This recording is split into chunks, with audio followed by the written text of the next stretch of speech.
ተራራው መንቀጥቀጥ ጀመረ። ህዝቡ ፈሩና ወደ ሙሴ ዞረው ሙሴ ሙሴ ሆይ ከዛሬ ጀምሮ አንተ አናግረን እንጂ ማን ያናግረናል? እግዚአብሔር ያናግረናል። እኛ ግን ኃጢአት ሰርተን እኔ በቀጥታ ብነግረውስ ምን አይነት ድፍረት ነው?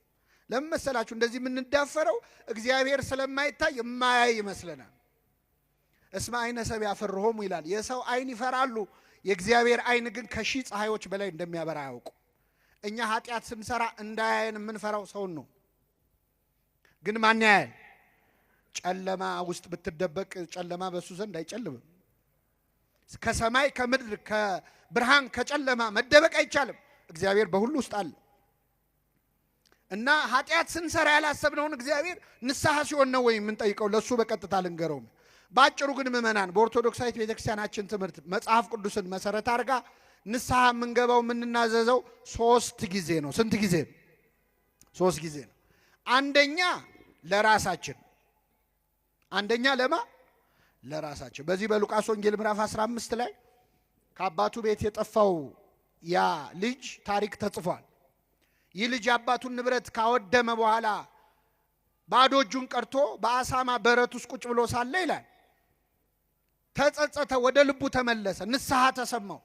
ይህን ጊዜ በአባቴ ቤት እንጀራ የሚተርፋቸው አገልጋዮች ስንት ናቸው? እኔ ግን እዚህ በኃጢአት በረሃብ እሰቃያለሁ። ስለዚህ አሁኑኑ ተነስቼ ወደ አባቴ እሄዳለሁ፣ እንዲህ ብዬ ነግረዋለሁ። አባቴ ሆይ በሰማይና በፊት በደልኩ፣ ከእንግዲህ ወዲህ ልጅህ ተብዬ ልጠራ አይገባኝም፣ ከአገልጋዮችህ አንዱ አድርገኝ እለዋለሁ አለ ይላል። ይህንን የተናዘዘው ለማን ነው? ለራሱ ነው። ስለዚህ ምእመናን ወደ ንስሐ አባት ከመሄዳችን በፊት ወደ እግዚአብሔር ይቅር በለኝ ከማለት በፊት ቁጭ ብሎ ሰው ራሱን መመዘን አለበት። ምን ሳረግ ነው አልኩት? እስቲ ዛሬ እዚህ ቤተክርስቲያን ከመምጣታችን በፊት የት ነው ያልነው? ስራ ላይ ወይ ትምህርት ላይ ወይ ቤታችን ነው የሚሆን? ምን ስናደርግ ነው ያልነው? ማታ ማታ ነጋዴው ዛሬ ስንት አተረፍኩ ዛሬ ስንት ከሰርኩ ብሎ ቁጭ ብሎ ሂሳብ ያሰላ የለ? እስቲ በመንፈሳዊው ዛሬ ስንት አተረፍን ስንት ከሰርን? ነፍሴ ሆይ ዛሬ ከየትኛው እርሻ ነው ያልሽው ይላል ቅዱስ ባስልዮስ ማር ይስሐቅ። ነፍሴ ሆይ ዛሬ የትኛው እርሻ ላይ ነው ያልሽው? ለማን ስትሰሪ ዋልሽ? ለእግዚአብሔር ነው ወይስ ለሰይጣን ነው? ማንን ደስ አሰኘሽ? እስቲ ዛሬ በዋልነው ውሎ ማን ነው ደስ ያለው? እግዚአብሔር ነው ወይስ ሰይጣን ነው? ምን አደረግን ዛሬ? ምን አወራን? ምን አየን? ምን ሰማን?